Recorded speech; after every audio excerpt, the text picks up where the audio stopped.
ذکر اذکار کا کیا حال ہے؟ چل رہے ہیں تھوڑے یا زیادہ؟ سبحان اللہ و بحمدہ پڑھنے کا کیا اجر ہے آپ بتائیے؟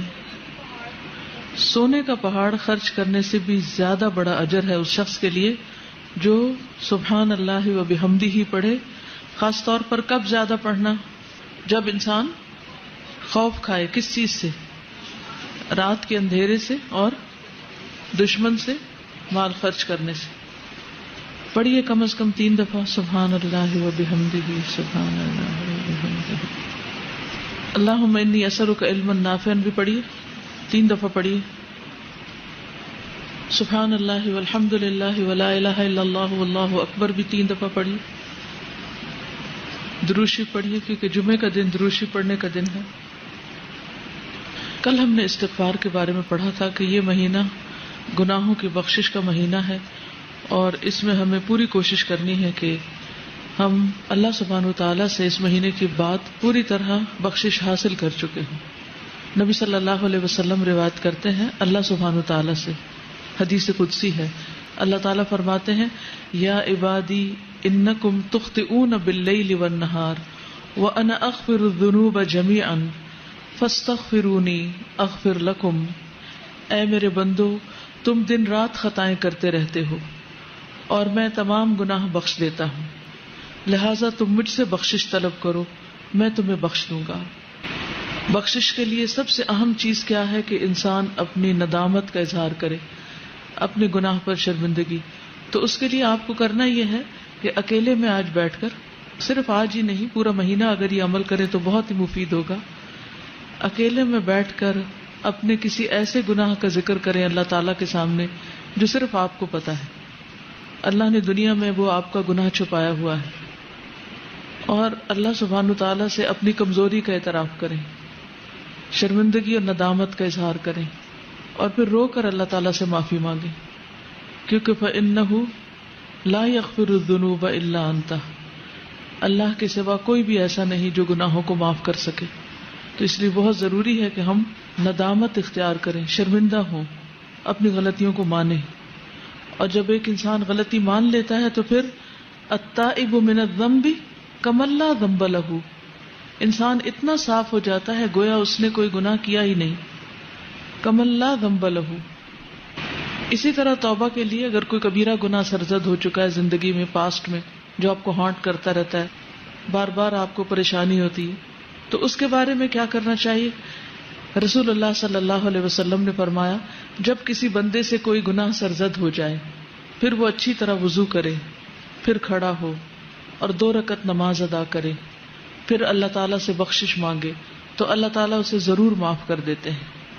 پھر آپ نے یہ آیت تلاوت فرمائی والذین اذا فعلوا فاحشة او ظلموا انفسهم ذکروا اللہ فاستغفروا لذنوبهم ومن یغفر الذنوب الا اللہ ولم یصروا علی ما فعلوا وهم یعلمون.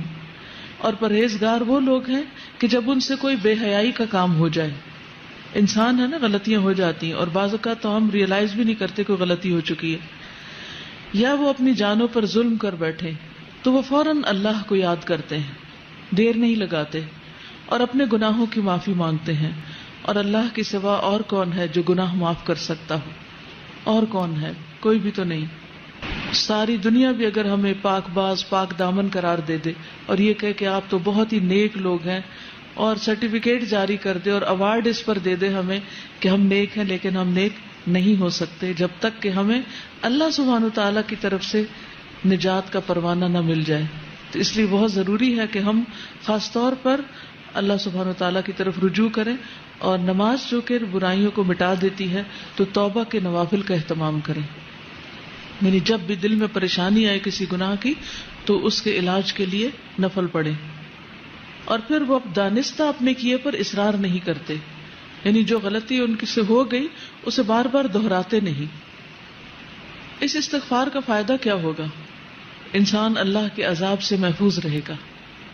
آپ بڑی بڑی پریشانیوں سے، تکلیفوں سے، بیماریوں سے، حادثات سے محفوظ رہیں گے. نبی صلی اللہ علیہ وسلم نے فرمایا العبد آمن من عذاب اللہ ما استغفر اللہ. بندہ جب تک اللہ سے استغفار کرتا رہتا ہے اس وقت تک اللہ کے عذاب سے محفوظ رہتا ہے. جیسے قرآن مجید میں بھی آتا ہے نا کہ اللہ ان کو عذاب نہیں دے گا جب تک کہ وہ استغفار کرتے رہیں. تو آپ کے اندر کسی بھی قسم کا اگر کوئی خوف ہے، بعض اوقات کچھ لوگوں کو فوبیاز ہوتے ہیں، یہ چھت نہ مجھ پہ گر پڑے، یا بلندی پہ جانے کا خوف ہوتا ہے، یا اپنی جان مال اولاد کے بارے میں کوئی بھی خوف ہوتا ہے. کسی بھی قسم کا کوئی خوف آپ کو جب ستاتا ہے اپنے مستقبل کا، بڑھاپے کا، آخرت کا، تو ان سب سے بھی نجات پانے کا ذریعہ یہی ہے استغفار. کیونکہ العبد آمن من عذاب اللہ ما استغفر اللہ، بندہ اللہ کے عذاب سے امن میں ہے. اللہ تعالیٰ ایسے بندے کو عذاب نہیں دے گا جب تک کہ وہ استغفار کرتا رہتا ہے. انسان کے گناہ خواہ آسمان کی بلندیوں تک پہنچ جائیں، لیکن اگر وہ اللہ سے معافی مانگتا ہے تو اللہ تعالیٰ اس کو معاف کر دیتا ہے، اور اللہ تعالیٰ کو اس کی کوئی پرواہ نہیں. یعنی ایک تو یہ ہوتا ہے نا کہ ہم جیسے کسی کو معاف کر کے بھی معاف نہیں کرتے، بار بار وہی غلطی دوسرے کی دہراتے رہتے ہیں، یا اپنے آپ کو رلاتے رہتے ہیں، یا اس پر تکلیف محسوس کرتے ہیں.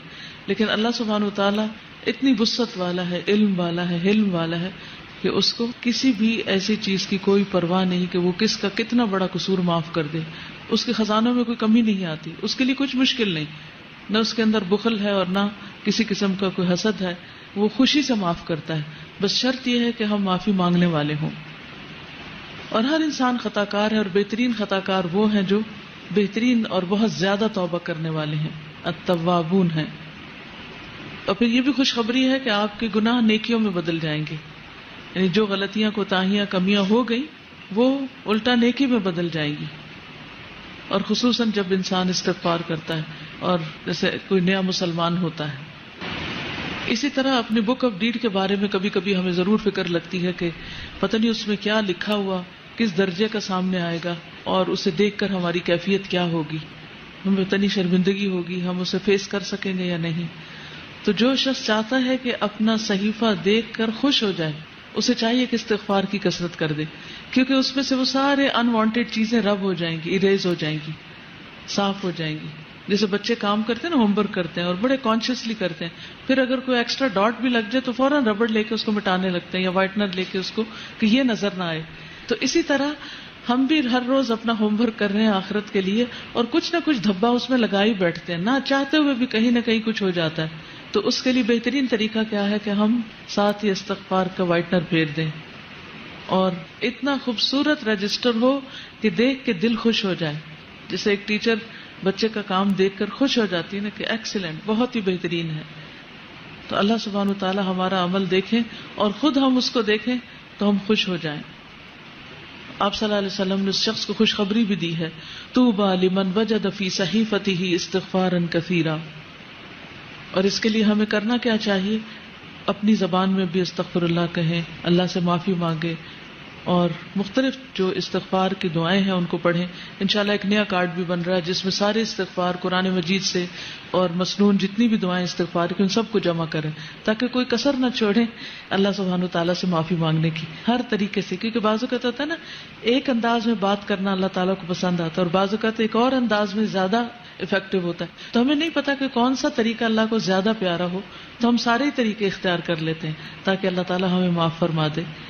اور عام طور پر جو کثرت سے آپ چلتے پھرتے پڑھ سکتے ہیں، واستغفر اللہ العظیم الذی لا الہ الا هو الحی القیوم واتوب الیہ، اس کا اتنا زیادہ اجر بتایا جاتا ہے کہ اگر کوئی میدان جنگ سے بھاگا، اور یہ کبیرہ گناہ ہے میدان جنگ سے بھاگنا، تو اس کو بھی معاف کر دیا جاتا ہے جو شخص یہ پڑھتا ہے استغفر اللہ العظیم الذی لا الہ الا هو الحی القیوم واتوب الیہ.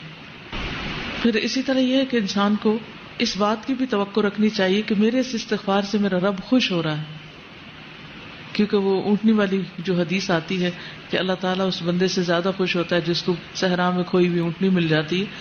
تو جب ہم استغفار کرتے ہیں تو یہ کوئی معمولی فعل نہیں ہے، اللہ سبحانہ تعالیٰ اپنے بندے سے راضی ہو جاتے ہیں، خوش ہو جاتے ہیں. اور پھر آئندہ کے لیے گناہوں سے ڈرتے بھی رہنا چاہیے. یہ نہیں کہ انسان دلیر ہو جائے کہ اللہ تعالیٰ خوش ہوتے ہیں تو پھر میں اور جی بھر کے گناہ کر لوں. نہیں، مومن جو ہے وہ گناہ کو اپنے اوپر پہاڑ کی طرح سمجھتا ہے، جیسے کوئی پہاڑ گر گیا اس پر، اتنا پریشان ہوتا ہے، وہ اتنا تکلیف اٹھاتا ہے گناہ کر کے. اور منافق جو ہوتا ہے یا فاجر، وہ ایسے جیسے ناک پہ بیٹھی مکھی اور اس کو ہاتھ کے اشارے سے اڑا دے، یعنی اسے معمولی سی چیز ہے.